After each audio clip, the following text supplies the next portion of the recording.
Anong ano ng Cagayan de Oro City, Aubrey? City of Golden Friendship. So we are now in Cagayan de Oro City, the city of golden friendship, the gateway to Mindanao. So we're checking in.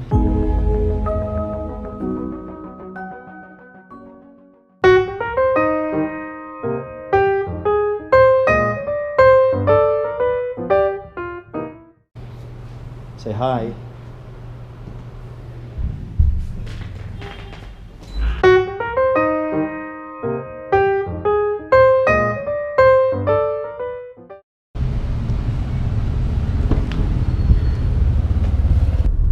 We're on our way to SM Uptown to have dinner. So here's Divisoria of Cagayan de Oro City. Cagayan de Oro City. The city of golden friendship. Golden friendship. So it's nice to hang out here, have some street You food, will discover a lot of things here. discover a lot of things that you won't discover in the provinces. We will discover it together later. This is one of the malls. Ito na yung Uptown, no? Yes, SM. This is SM Uptown in Upper Carmen of Cagayan de Oro. We are entering the danger zone. We are entering South Korea.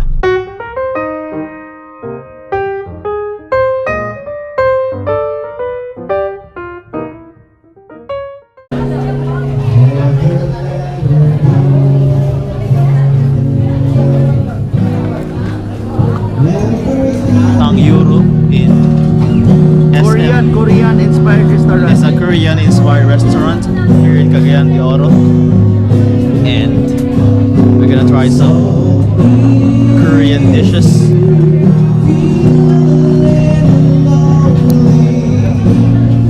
Korean inyong food dire? Yes, sir.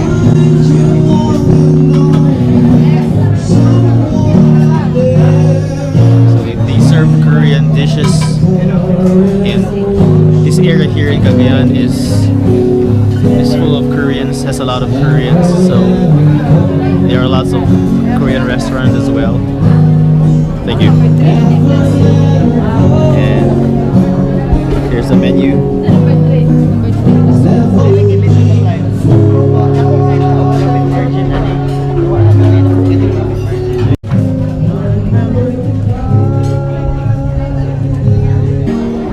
Minsan dito kami nag-walking. Taga saan ka? Sa Beijing. Shanghai. Oh, look at that. Oh yeah. Korean ba to?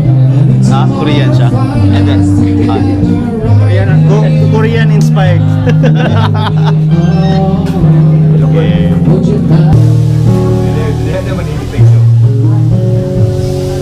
Relaxing on a Monday night here in Cagayan de Oro after a long trip from Valencia, Bukidnon.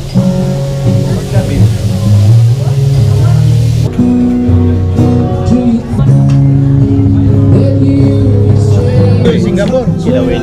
Wala.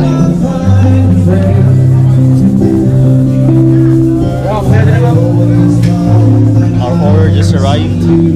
Kilawin. Goat's meat. Yeah, and Ilocano specialty. Kilawin. Sisig, sir. Kambing. Pwede pala ako sa sisig.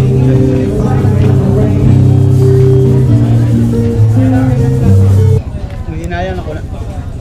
Kilawin. Spread na ko mami oh. Kilawin. And sizzling sisig. Goat's meat.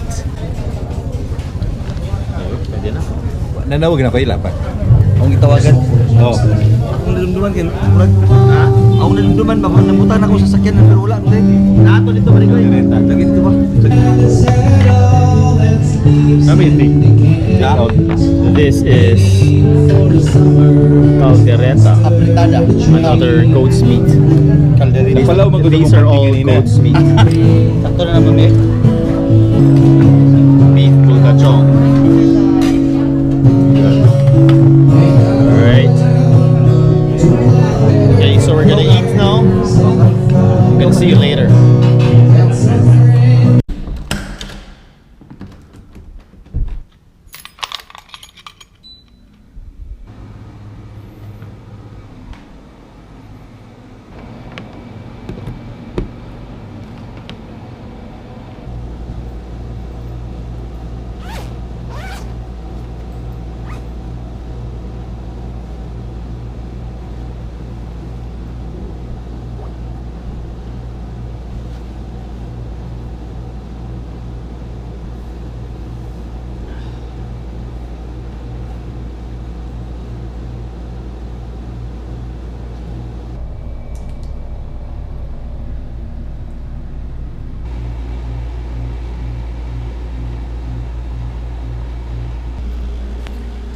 nature ng trabaho mo, no?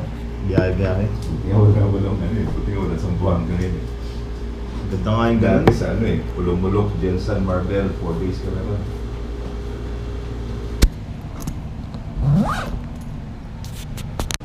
Good morning.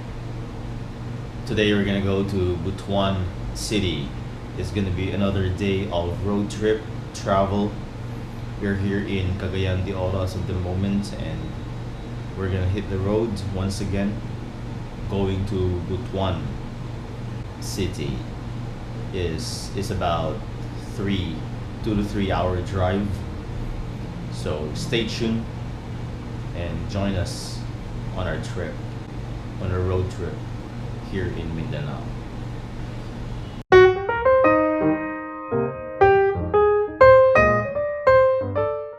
Breakfast time here at the hotel Morning. for Great morning. hitting the road. Filipino breakfast, tapsilog.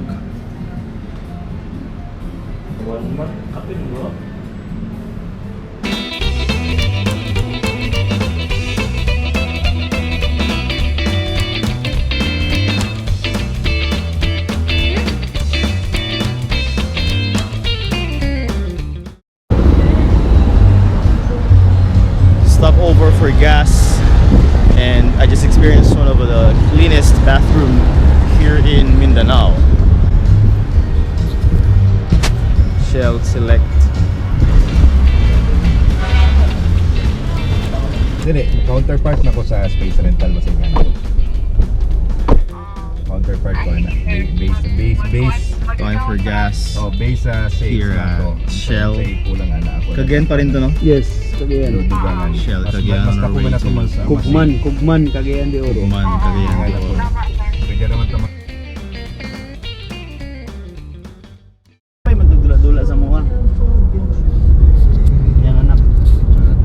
We are now in Claveria road going to Butuan. We will try their dark coffee. Dark coffee, dark chocolate, and this is one of the With dark people. it's one of the more beautiful roads here in Mindanao, with wonderful scenery of the mountains and the seaside. Here's our Light lunch. professional driver. Hey bro. Yo. And Yo. his co-driver.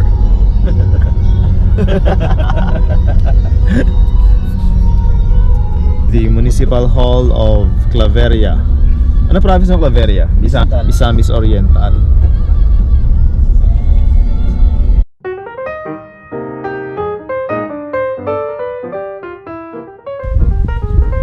Stop for some coffee here in Claveria View Deck.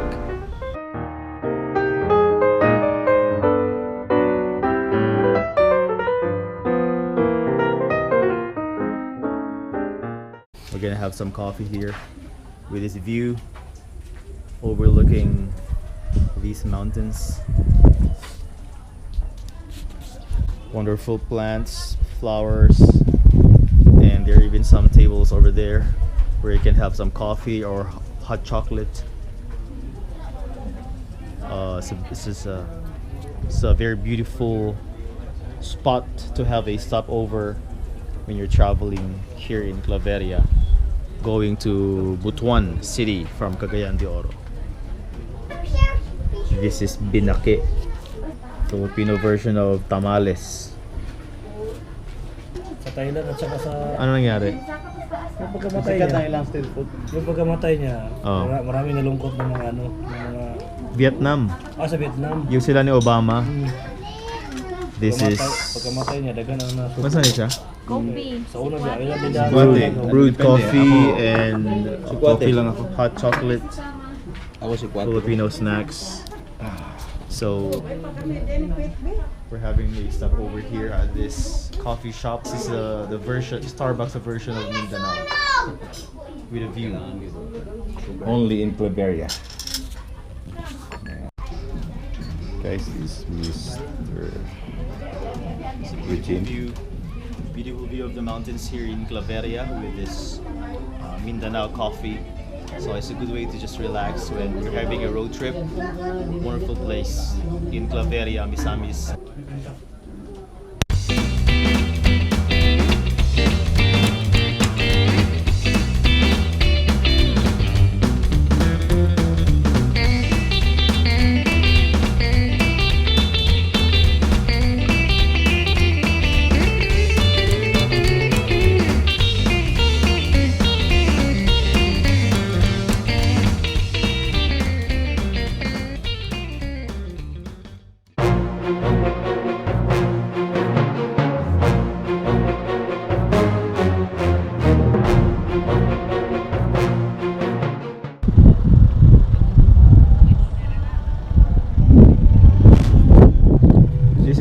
This is a shrine where the Cebu Pacific flight had a crash a long time ago.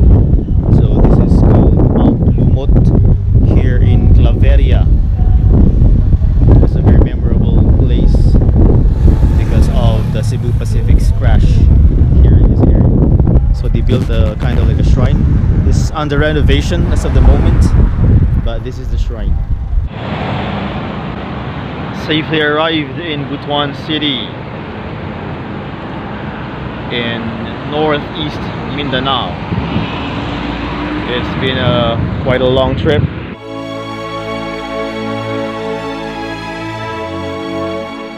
Lalo nito sa Nag-ano nagkaroon na kasi yung na-approve naman ni Ligarda na yun yung inantay ko eh. Nag-okay naman yung ano na nila. Oo. Good morning. It's Wednesday morning and we're already in Butuan City. So this is where we're staying.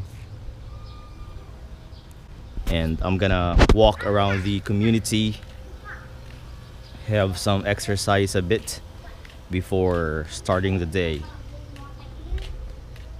We arrived yesterday at 4 o'clock p.m. here in Butuan from Cagayan de Oro, passing by Claveria Road.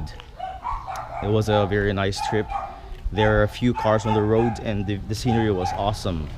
The views were awesome and the roads were really awesome. 4 lanes and not a lot of cars. So it was one of the beautiful road trip destinations here in the Philippines. Claveria Road here in Mindanao. Mindanao is really blessed with wonderful roads, especially after President Duterte was elected. That was one of his priorities, to develop the roads in Mindanao, and you can really see the result. Most of the roads are already 4 lanes, 4 to 6 lanes here in Mindanao, and very spacious. We arrived yesterday at 4 and I was really surprised and amazed by the beauty of Butuan City. I didn't expect it to be that beautiful. It was my first time in Butuan. It's my first time in Butuan, and when we arrived, I saw the wonderful road, beautiful road entering the city, and I saw the malls and the establishments, and it's not very crowded. It's not very busy, but at the same time, it has lots of wonderful establishments. And I did some research a bit. Butuan is a very historical city, a city with a long history. So hopefully we can get a glimpse of the city before going back to CDO to Cagayan de Oro tomorrow. But for the meantime, just relax here, do my morning routine, which is walking at least 30 minutes. Usually I walk for an hour, but if there's not much time, then 30 minutes would do.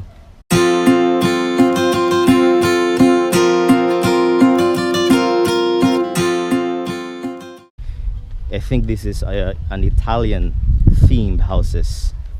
I remember when I went to Italy, I saw these kinds of houses there, these kinds of design with that kind of like porch and that window, and the colors, the colors. These are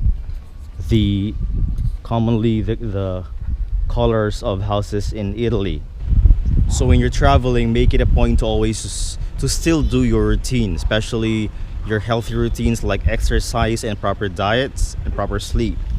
So usually what happens is when we're traveling, we have this excuse of not doing our exercise routine or our healthy diet because we're on the road. So always make it a point. Like when I was staying in my house, I was always having this routine, but now I'm traveling. I told myself, okay, I'm traveling. Maybe I'm kind of like on vacation, so I'm not gonna do any exercise. Just sleep and relax. But then it came to my mind that no, exercise should be you should be consistent in your exercise routine. So I went out and had at least an hour of walking around this neighborhood. We're gonna spend one more day and one more night here in Butuan City, and then tomorrow we're gonna head back to Cagayan de Oro, passing by a different road,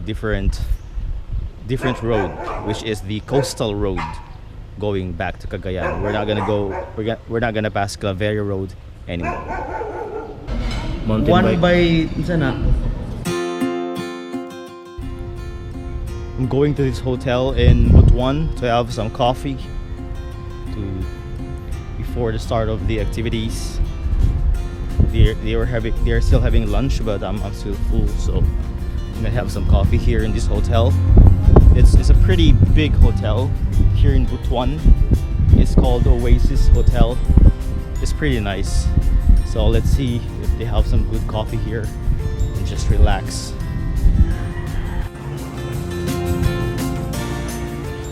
I'm supposed to have some coffee, but unfortunately their machine is broken, so they don't have brewed coffee. They only have instant coffee, which I don't drink instant coffee. So it's a pity because it's a very beautiful place to relax and to have some coffee, but they don't have coffee. So I have no choice but to go to other location. They say there's a Bose coffee shop. Bose is a Philippine coffee shop which serve Philippine coffee. So let's try Bose coffee and just relax there. Yeah, I'm pretty impressed with Butuan City. I'm loving this city as of the moment. So we're here at Bose coffee shop that serves Philippine coffee from different places in the Philippines, like Matutum and Sagada. So these are just some of the sources of the origin of coffee here served at Bose Coffee. Sagada, French press Sagada.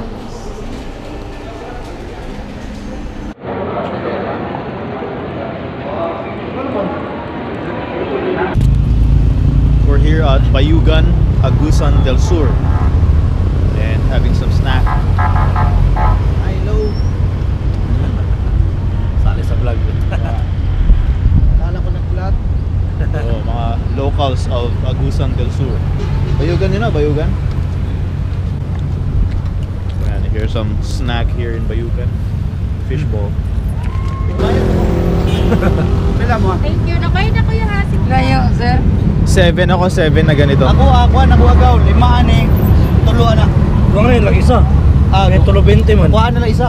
Sa mukha eh. Ako nakukuha ng isa niya. Kuha ka ng isa. Kuha ko isa niya. Masarap mo yung fishbowl. Sarap yung fishball.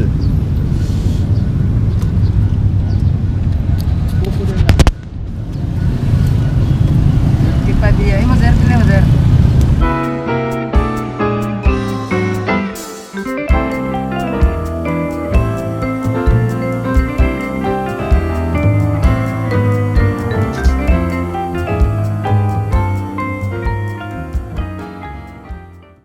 Lupit mo tignan dyan, oh. Lupit mo tignan dyan. Sige, sige. Picture mo ako. What's up, bro? Yun. Parang Janloy ito, ah. Anong oras kayo nag-book sa Sara? 10 p.m. Ayos. Thank you. Here are the tables. The tables of this resort, and we're gonna dine here with friends.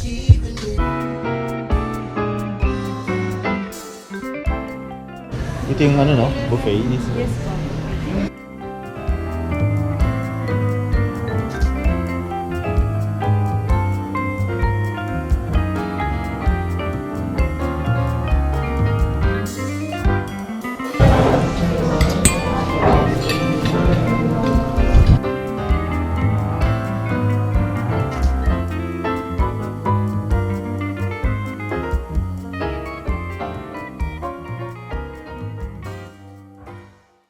Paiko, manggod. Paiko. It was a wonderful dinner. Fellowship with friends. Now we're gonna go home. How do you pronounce this city again? I forgot how to pronounce it. It's Butuan City, but this where we are, it's not part of Butuan City Really? already. It's another town. It's Oh. Buena Vista, Agusan del Oh, it's Norte. Buena Vista. Yeah.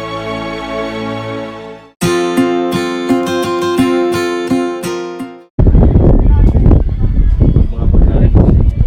Alam si kanya si Anthony Bourdain. Kilaw. Duha ka Oh, duha ka plastic. plastic. Soft drinks din, te. Coke ba to? Kilaw. One Sili. two tola. Tola. Ay. Ito, ito yun.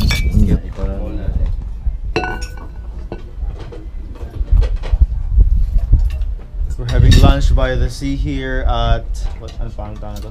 Baling Restaurant. Baling Restaurant. Baling One. Baling 1. The place where the ferry is going to Camiguin Island. So we're having sutukil, a traditional Mindanaoan dish composed of kilaw, kilaw which means Sugba. raw fish, sugba, grilled fish, and this one, the Tola. tola, fish with broth. So it's gonna be an exciting lunch on our way to Cagayan de Oro. We're still waiting for one more dish, sweet and sour fish, Pero, start Ben's tayo. favorite.